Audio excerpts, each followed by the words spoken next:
L'histoire de Ratapon.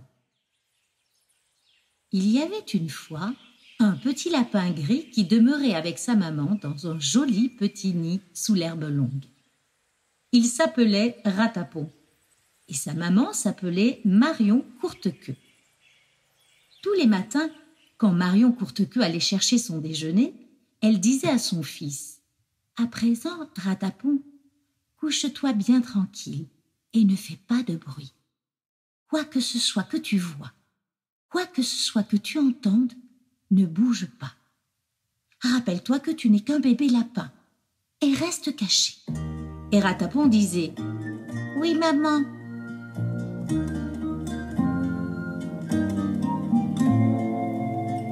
Petit lapin timide, quand tu sors de chez toi, dans la forêt humide, regarde au moins 2 fois si les trucands te pointent, les vilains babous perchés tout là-haut, si les trucands te pointent, ne sont pas ici avec leurs fusils. Un jour, après que sa maman fut partie, il était bien tranquille dans son nid, fourrant son nez dans l'herbe verte. En tournant un peu la tête, comme ça, il pouvait voir quelque chose de ce qui se passait dans le monde. Une fois, un gros geais s'était posé sur une branche et criait : « Voleur ! Voleur !»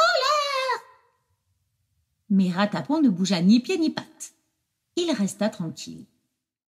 Une autre fois, une bête à bon Dieu, une petite coccinelle, fit une promenade le long d'une tige d'herbe. Mais elle était trop lourde, et quand elle fut arrivée en haut, elle dégringola jusqu'en bas. Ratapon avait bien envie de rire, mais il ne bougea ni pied ni patte. Il se tint tranquille.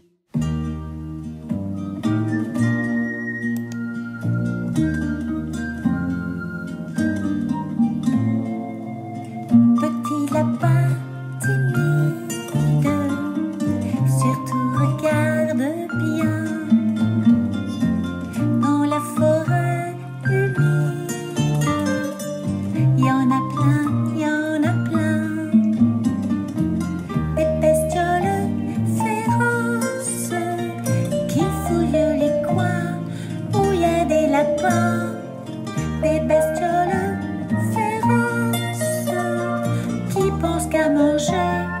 Ah, quelle drôle d'idée! Ce jour-là, le soleil était très chaud et tout paraissait endormi. Tout à coup, Ratapon entendit un petit bruit, loin, bien loin, comme si on faisait chut, très doucement. Il écouta. C'était un drôle de bruit.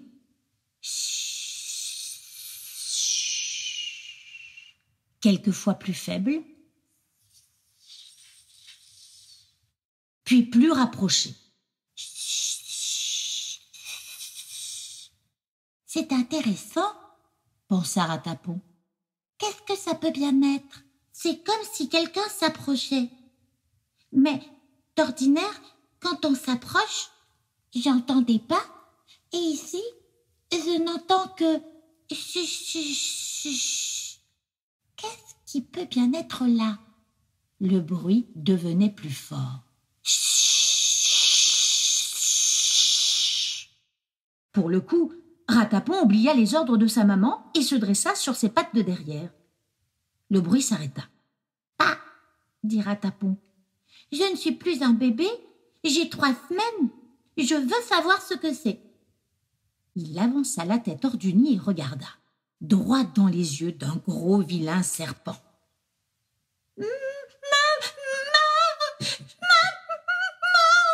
Cria Ratapon. Mais il ne pouvait plus crier parce que le méchant serpent lui avait déjà saisi une oreille et s'enroulait autour de son petit corps. Pauvre Ratapon. Mais maman avait entendu. Elle sauta par-dessus les pierres. Elle bondit par-dessus les taupinières, à travers l'herbe et à travers les bruyères, et elle courait comme le vent. Ce n'était plus une petite timide Marion Courtequeux, c'était une maman qui venait au secours de son bébé. Quand elle vit Ratapon et le serpent, elle prit son élan et hop, hop, elle sauta sur le dos de l'affreux animal et elle le griffa avec ses ongles. Il siffla avec rage, mais il ne lâcha pas Ratapon. Hop, hop, elle sauta de nouveau et cette fois, elle lui égratigna la peau et lui fit si mal qu'il se tortilla, mais toujours sans lâcher Ratapon. Enfin, la maman lapine sauta une troisième fois et déchira la peau du serpent avec ses griffes. Elle mordait, elle griffait, si bien qu'il lâcha le petit lapin pour se défendre et Ratapon roula comme une balle et se mit à courir. « Cours vite !» criait la maman. Et vous pouvez penser s'il galopait. Un moment après, Marion Courtequeux l'avait rattrapé et lui montrait le chemin. Quand elle courait, on voyait une petite tache blanche sous sa petite queue. Et Ratapon suivait la petite tache blanche. Elle le mena loin, bien loin, à travers l'herbe touffue, jusqu'à un endroit où le méchant serpent ne pourrait plus les retrouver, et là, elle se refit un autre nid. Ah, vous pensez bien qu'à présent, quand elle disait à Ratapon de rester caché, il n'avait plus envie de désobéir. Et voici donc comment Marion Courtequeux et petit Ratapon continuèrent à vivre heureux dans un autre petit terrier. Mon petit lapin est caché dans le jardin. Cherchez-moi, coucou, coucou, je suis caché sous un chou. Cherchez-moi, coucou, coucou, je suis caché sous un chou. Je suis caché sous un chou. Sous un chou.